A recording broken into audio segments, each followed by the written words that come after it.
Hello, welcome to the Stockyard Industrial Lead. I'm Eric Miller, and today we're going to be doing a little bit of layout planning. Now, layout planning, you might ask, isn't the layout kind of built?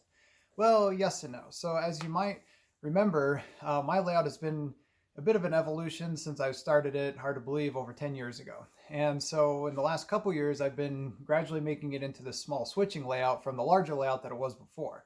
And as I come across kind of doing the scenery for each area, I rethink it a little bit. And so I'm sure many of you have had similar issues where you think as you're coming across another scene, you're like, I can do this better. And so that's exactly what I'm going to do with this scene behind me. So I haven't finished the farm and creek scene yet. I still have to finish the scenery over there, but I'm going to get to that soon. But I'm already thinking ahead to this scene back behind me that I want to get to next. And so I'm going to show you today kind of how I rethink things and the whole thought process that goes into that. And it's really part of layout planning, and a little bit, you kind of think, well, if I'm starting from scratch, what would I do? And so I'm going to go through that. So I think it'll be a little interesting, and I just thought, I might share with you what is next for the layout. So come along with me and we'll explore a little bit of layout planning. Okay, so this is the area that we're going to look at. It's called Albright, Nebraska. It's just south of Omaha. Albright is basically right when you get into Sarpy County, just north of Bellevue. And it's kind of this little obscure old city that wasn't really a city itself. It was kind of unincorporated and is now a mixture of well, it's basically part of Bellevue. So, but it was actually a time point on the Rock Island. It was on their timetable. So I like bringing back the old name of Albright. It's kind of cool. It did have its own depot, as you can see there. And so it's kind of a cool little spot. So I liked this location because it differentiates from South Omaha, which is on your left, where the yard is, and Bellevue, which is to the right. So we're going to take a look at this scene. What I want to do is kind of finish up this transload area in the back. That's how this project started. Well, then what happened is I started rethinking this. I've never really been completely satisfied with how this has been done and how it's evolved. And it's been quite an evolution. For any of you that knew my previous layout, the SPSF Meadow subdivision, might recall that I had a big flyover that came through this area and landed here in Bellevue, and I had a depot over here. And it was kind of a mess, actually. And so I've since then simplified it, and it's gotten a lot better. But since then, I think, I can actually do this even better. So I'm going to take you through that. What we basically have to work with is we've got the main line that comes through here, and we've got this Washington Street that comes over here, and I definitely want to keep this. There's some customers. I've got the Millard refrigerated cold storage over here, and a former rail customer that's a plumbing supply over there. And then, as I mentioned, we've got the depot, which is now a yard office that also kind of doubles as this transload office, which the transload is in the back. And then in the forefront is Darling, which Darling is actually a customer in South Omaha, further north. And so it's a little bit out of place. And also Millard is a bit out of place too, because they're actually a little further north and switched by the Union Pacific. So those are a couple other things that I haven't quite been completely satisfied with. So that's what we've got to work with. Now I'll show you what I'm going to do. So as you know, with any rethinking project, you got to buy some stuff, right? So this box came from Model Train Stuff in the mail today. Model Train Stuff is essentially my local hobby store, since I don't have one nearby anymore since Caboose Hobbies closed. And I buy most of my stuff from them. So I'm going to be redoing some track. I think I can reuse a lot of it, but I need some new switches.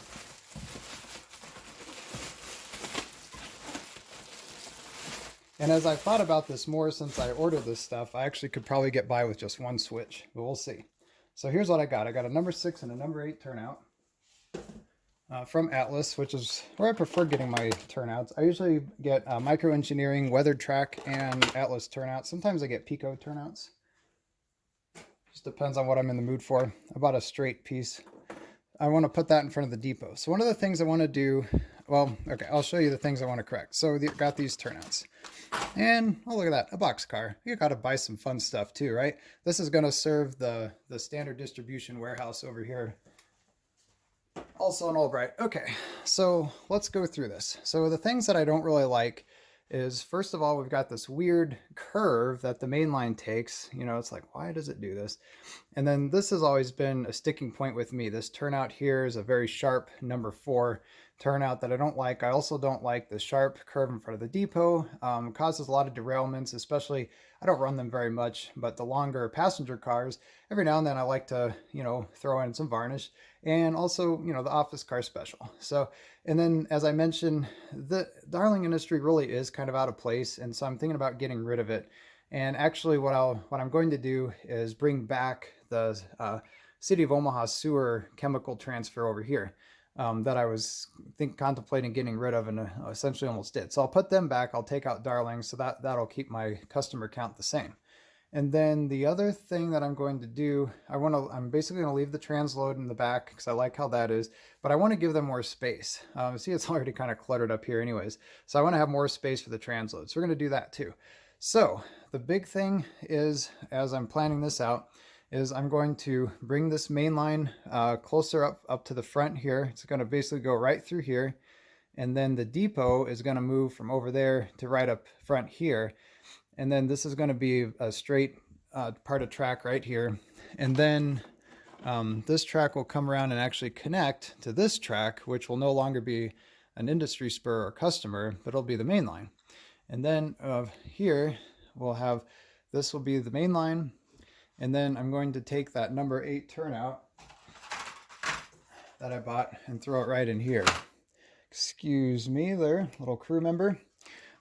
And so we're going to put the turnout right there, basically. Keep this main line straight. The turnout will connect to this track. Again, pretty sure I reuse all this track. And I'm also going to straighten out this piece of track here that has a weird little curve. Again, a lot of this is from the old, what I call the old layout, and doesn't really make much sense now. If I was completely redoing this layout, I wouldn't have it look this way, right? And so again, I sometimes think, okay, if I'm starting all over, what do I want to do? And this is what I want to do. So, and again, I should be able to reuse this track here. So we'll just kind of lift it up and move it over. And then all this will stay the same. This will be the same. This will be the same. Now the big change here is this used to be the main line. This will now be a spur. I need room to switch the warehouse, right? You see this train here is left over from switching the other day. And so I definitely want to keep this a spur going back until at least about here or so. And then we'll have plenty of space for the transload and a nice big little asphalt area for, trucks to go and stuff like that.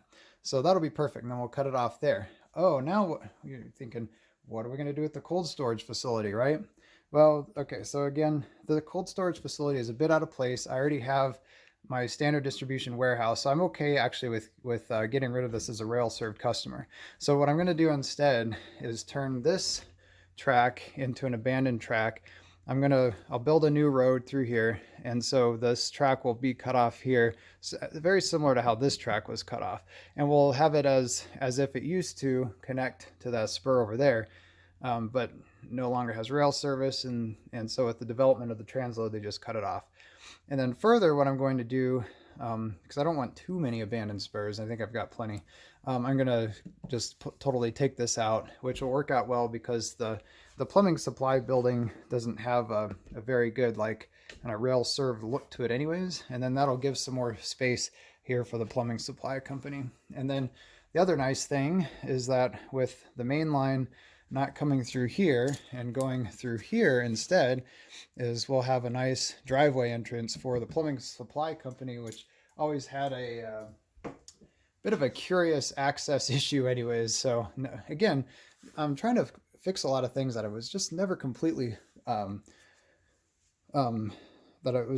never completely satisfied with. And so I think this will make things a lot better. It'll smooth out this silly curve that I have over here and have a bit more straight rail in front of the depot. So that's what I'm going to be working on. I think the fall is perfect for rail projects. I should have less yard work outside. Should be coming into the indoors a little bit more. So who knows how long it'll take. I'm hoping by the end of the year to get this done. So I'll definitely keep you updated. But anyways, before we get too far into it, I just want to take a minute and explain how I approach rethinking things like this. So anytime I come up to a project, and like I mentioned before, one of the reasons I'm doing this is because I'm getting into actually doing the scenery back here and thinking about how I want it to look. lot I actually already glued down, but I should be able to scrape it up with a putty knife and reuse it. And then I'll get into actually, finishing up the scene. And so before I kind of have that somewhat permanence, I really want to think, okay, is there anything that I would rather do, or that I would want to do with this? And so the way I approach it is I kind of have a spectrum of what's the ideal on one side, and then on the other side, what are just some simple fixes that'll make it better, right? And so, maybe a simple fix would have just been taking out this industry here and calling it good, or maybe taking out this turnout here and abandoning that, and getting rid of that problem.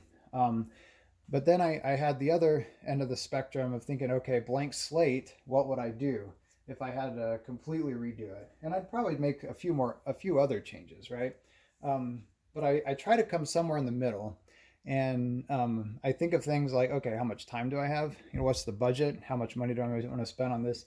That sort of thing. And then also, do I have the freight cars how is that going to balance? Like, for example, the cold storage facility over here, Millard Refrigerated, the cars that used to go here, I'm just basically going to change them into cars that now go to the standard distribution warehouse.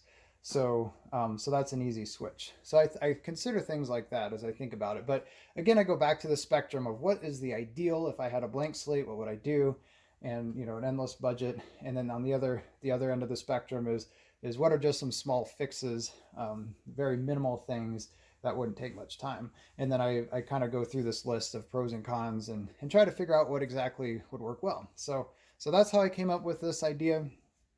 I don't think it's going to be too ridiculous. It's kind of similar to the Bellevue area when I redid the siding and kind of rethought through the neighborhood over there, which turned out to be a little different than I had planned initially. And so, and I think it works out to the benefit, right? Because whenever you come in and you finish the scenery in an area, you want to make sure it looks good, because then it's going to be even harder to change in the future. Track is fairly easy to lift up and move out. Once you get some scenery down, and it's a little bit more of that permanence feeling. So, but anyways, I just wanted to show you that. Just wanted to show you a layout planning video. And like I said, layout planning, even though the layout's planned and mostly built. But, we have these areas that we can work with. And, if a layout is, you could probably say a layout is never actually fully complete. After you finished your layout, you can go back and rework other areas if you want. I mean, look at the real railroad. The landscape is always changing, right? There's always different businesses moving in and out. So one of the things I like about having a static era which is the early 90s at this point, is I don't have to continuously changing it. But I do make these little subtle changes as I work towards both coming to the small switching concept and trying to replicate more what's actually in this area, which is the Albright area, Albright Bellevue area, and also just kind of refining the concept even more. So that's what it's all about for me. So I hope you found this helpful, and now you know what I'm up to, what my project is, and like I said, future videos, I'm going to get to finishing that creek scene area, and then we'll get to this industrial part. That'll be the next thing. So I look forward to sharing that with you more. Okay, that's it. I'm going to wrap it up. Thanks for joining me with another video. Have any comments or questions, feel free to leave them below. And as always, any other ideas you have for me, videos you want to see, just let me know and I'll see if I can get to them. So thank you again, and I'll see you next week.